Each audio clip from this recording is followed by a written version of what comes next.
안녕하십니까. 두드림교회 이태희 목사입니다. 코로나19로 인하여서 사람들이 많이 힘들고 어려운 시간들을 보내고 있지만 또 많은 사람들이 이 시기를 통하여서 자기 자신을 성찰하고 또 많은 것을 깨닫고 배우고 있음을 보게 되어집니다. 하나님께서는 모든 순간 가운데서 우리에게 말씀하시는 분이시고 이해할 수 없는 고난 가운데서도 우리들에게 말씀하시는 하나님이십니다. 오늘 고난주간 수요일에 함께 묵상할 말씀을 통하여서 주님의 음성에 귀를 기울이는 시간이 되기를 원합니다. 오늘 함께 묵상하실 말씀은 마가복음 14장 1절에서 16절 말씀입니다. 조금 길지만 제가 봉독해 드리겠습니다. 이틀이 지나면 유월절과 무교절이라 대제사장들과 서기관들이 예수를 흉계로 잡아 죽일 방도를 구하며 이르되 밀란이 날까 하노니 명절에는 하지 말자 하더라.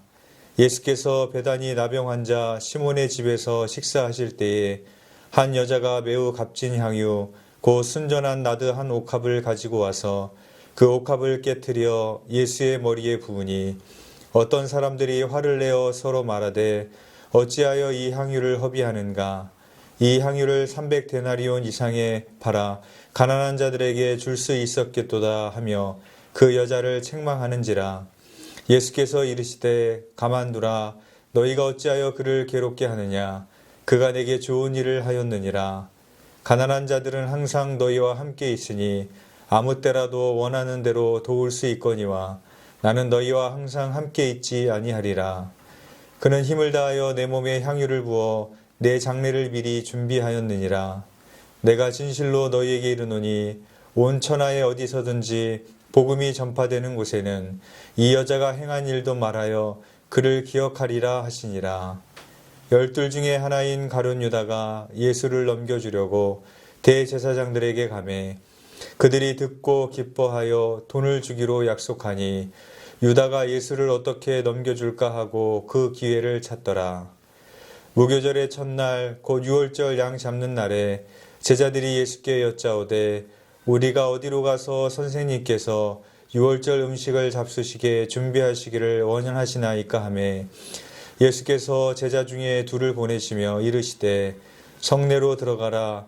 그리하면 물 한 동이를 가지고 가는 사람을 만나리니 그를 따라가서 어디든지 그가 들어가는 그 집 주인에게 이르되 선생님의 말씀이 내가 내 제자들과 함께 유월절 음식을 먹을 나의 객실이 어디 있느냐 하시더라 하라. 그리하면 자리를 펴고 준비한 큰 다락방을 보이리니 거기서 우리를 위하여 준비하라 하시니 제자들이 나가 성내로 들어가서 예수께서 하시던 말씀대로 만나 유월절 음식을 준비하니라. 아멘. 우리가 무언가를 제대로 알기 위해서는 그 차이를 통해서 분명히 인식하게 되는 경우가 있습니다. 사람이 살면서 기쁨이 무엇인 줄을 알기 위해서는 슬픔이 무엇인 줄을 알아야 합니다. 그래서 괴테는 이런 말을 했습니다. 눈물 젖은 빵을 먹어보지 않는 사람하고는 인생을 이야기하지 마라. 눈물 젖은 빵이라는 것은 인생의 슬픔과 고난을 경험해 본 사람을 의미합니다. 그런데 역설적으로 그런 사람들이 인생의 참된 기쁨과 행복을 논할 수 있다는 것입니다. 우리가 언제 건강의 중요성을 깨닫습니까? 병에 걸려서 몸이 너무 아프고 불편한 시간을 보낼 때 건강의 중요성을 깨닫게 됩니다. 이처럼 사람들은 무언가를 인식할 때 차이, 비교, 대조를 통해 명확하게 깨닫고 알게 되는 것입니다. 오늘 우리가 묵상할 본문에는 이러한 명확한 차이와 대조를 이루는 두 부류의 사람들이 나오고 있습니다. 첫 번째 등장하는 인물들의 모습은 모의와 계략을 꾸미는 인물들입니다. 오늘 본문 1절에서 2절에 보면 대제사장들과 서기관들이 예수님을 흉계로 잡아 죽일 방도를 구하고 있었습니다.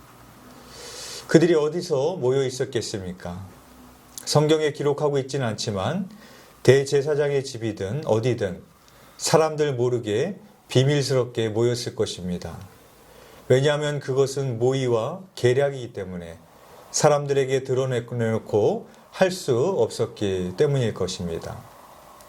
두 번째 등장하는 인물의 모습은 참 아름답고 헌신하는 모습이 나옵니다.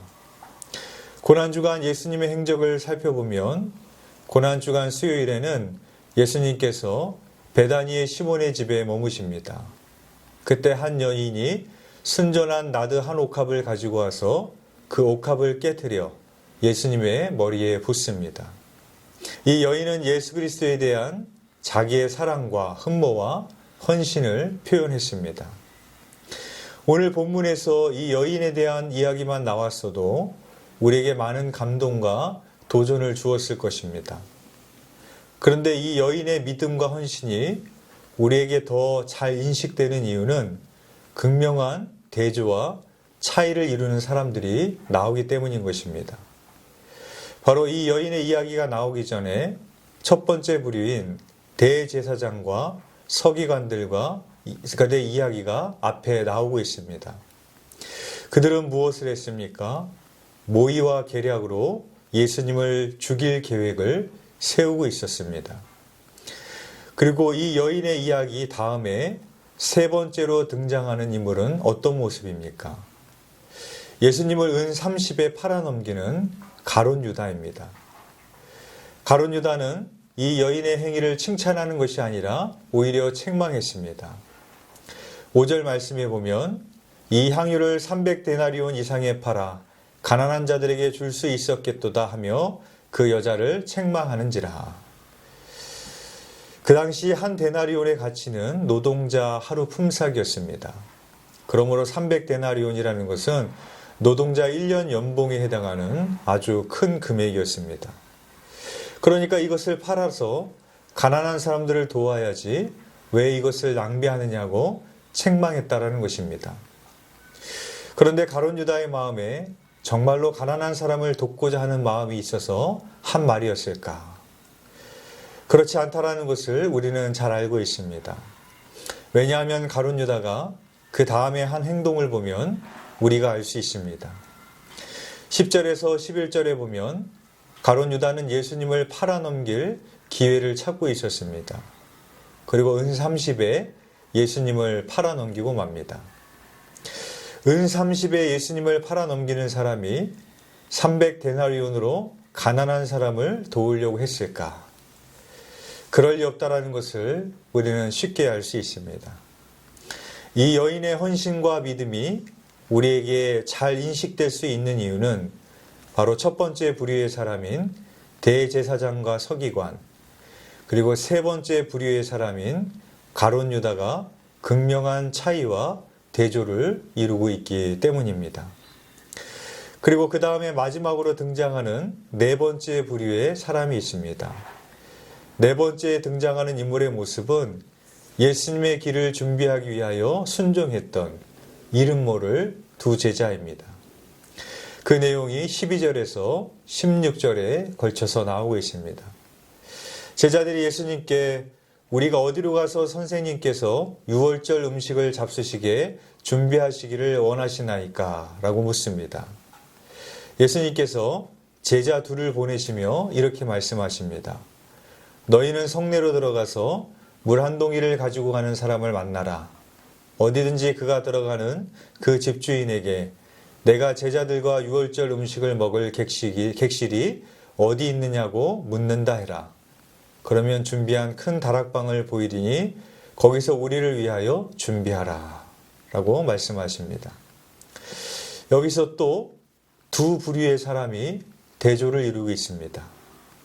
예수님을 은 30에 넘기려는 가룟 유다의 모습, 또 한 부류는 예수님께서 유월절을 보내시기 위해 준비하는 두 제자의 모습이 대조를 이루고 있습니다. 가룟 유다는 예수님의 12제자 안에 들어가는 제자였습니다. 그리고 예수님의 최측근이었습니다. 그러나 이 두 제자는 12제자 안에 들어가지 못했습니다. 그리고 그 제자의 이름도 나오지 않고 있습니다. 그러나 두 제자는 예수님의 유월절 만찬을 준비하기 위해 온전히 순종하는 모습을 보이고 있습니다. 바로 가룟 유다와 두 제자의 모습이 극명한 대조를 이루고 있는 것입니다.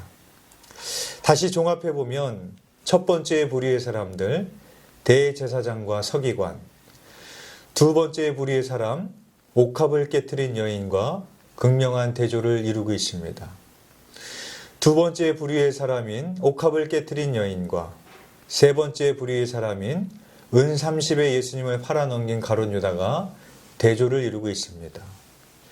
또한 세 번째 불의의 사람인 가룟 유다와 네 번째 불의의 사람인 12제자에 들어가지도 못하고 이름도 알 수 없는 두 제자가 극명한 대조를 보이고 있습니다. 똑같은 상황, 똑같은 제자이지만 그러나 그 상황 가운데서도 극명하게 그들의 모습이 달라 보이고 있는 것을 볼 수 있습니다. 바로 이 상황 가운데서 옥합을 깨뜨렸던 여인과 두 제자의 믿음이 더 빛을 발하게 되어집니다. 타인은 나를 보는 거울입니다. 타인의 모습 속에서 나 자신의 모습을 발견할 수 있습니다. 저 같은 경우에는 첫 번째 불효인 대제사장과 서기관들의 모습을 거울 삼아서 제 자신의 모습을 봐야 할 것입니다. 오늘 우리가 이 말씀을 묵상하면서 내 불의의 사람들의 모습을 거울 삼아서 자기 자신의 모습을 볼 수 있어야 합니다. 바라기는 우리 모두가 옥합을 깨트린 여인처럼 예수님의 유월절 만찬을 준비했던 이름 모를 두 제자처럼 향기로운 믿음을 가진 저와 여러분이 되기를 간절히 소망합니다. 이 시간에는 우리 공동 기도문을 보면서 오늘 말씀을 묵상하면서 우리 함께 기도하도록 하겠습니다. 하나님 아버지, 세상에는 수많은 상황과 사람들이 존재합니다. 어떤 상황, 어떤 사람이든지 그것을 거울 삼아 나를 보게 하시고 나의 삶의 좌표와 방향성을 점검할 수 있는 저희들이 되게 하옵소서. 자신의 옥합은 깨트리지 않으려 하면서 다른 사람의 옥합을 깨트리는 것을 보면서 성을 내며 값비싼 것을 허비한다고 했던 가룟 유다의 모습을 통해 우리들 자신을 봅니다. 말과 관념만 남은 그리스도인이 아니라 자신의 옥합을 깨트리고 주님을 따를 수 있는 그리스도인으로 살게 하옵소서. 예수님의 이름으로 기도드립니다. 아멘. 이 시간에는 우리가 합심 기도 제목을 가지고 우리 각자의 처소에서 함께 기도하기를 원합니다. 소리를 내어서 기도하셔도 좋고 작은 소리로 또 묵상으로 기도하셔도 좋습니다. 첫 번째 기도 제목은 코로나19로 인하여 인생의 연약함을 겸손히 깨닫는 지혜를 얻게 하시고 영혼을 더욱 소망하는 믿음이 세워지게 하옵소서. 두 번째는 이 나라의 거짓과 부정과 음란과 우상이 떠나가게 하시고 거룩하고 정결한 나라가 되게 하옵소서. 세 번째, 이 재난의 기간 동안에 세계 각처에서 사역하고 계시는 모든 선교사님들이 강건하고 승리하게 하옵소서. 이 세 가지의 제목을 가지고 이 시간 우리 잠시 합심하여 기도하도록 하겠습니다. 기도하시겠습니다.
사랑의 주님, 코로나19로 인하여서 우리의 인생이 얼마나 연약한 존재임을 다시 한번 깨닫게 하시니 감사를 드립니다. 참으로 하나님께서 우리를 도우시지 아니하시고 하나님을 의지하지 않고서는 우리가 참으로 이 세상 가운데 흔들릴 수밖에 없는 연약한 존재임을 깨달을 수 있는 이 고난주간 또한 사순절이 될 수 있도록 인도하여 주시옵소서. 그러나 주님께서는 사망을 이기시고 죽음을 이기시고 부활하신 것처럼 이제는 또한 우리가 부활의 기쁨에 동참하게 됩니다. 우리에게 영원한 생명을 불어넣어 주신 그 주님을 우리가 기뻐하며 또 부활의 기쁨을 느낄 수 있는 또한 부활절이 되어질 수 있도록 인도하여 주시옵소서. 참으로 하나님 아버지 또한 이 나라를 지키시고 치유하시고 인도하여 주시기를 원합니다. 여러 가지 영적으로 무너지고 혼란한 시대를 살아가고 있는데 또한 하나님 이 나라의 민족의 중요한 선거를 앞두고 있는데 참으로 무엇보다도 여러 가지 거짓과 음란과 또 탐욕과 그 모든 것으로부터 또 회복되고 정결해지는 나라가 되어질 수 있도록 주여 함께하여 주시옵소서. 참으로 하나님 아버지 또한 세계 각처에서 이 코로나19로 인하여서 힘들게 사역하고 계시는 선교사님들이 계십니다. 선교사님들 위해 주님 함께하여 주시사 그들의 건강을 지켜주시옵시고 그들의 사역지와 가정과 그 모든 상황 가운데서도 다시 오실 주님을 예비하며 기다리며 하나님 앞에 충성하는 증인의 삶을 살아갈 수 있도록 하나님께서 인도하시고 함께하여 주시옵소서. 우리 주님께서 우리의 기도 가운데 신실하게 응답하여 주실 믿사오며 예수 그리스도의 이름으로 기도드렸사옵나이다. 아멘.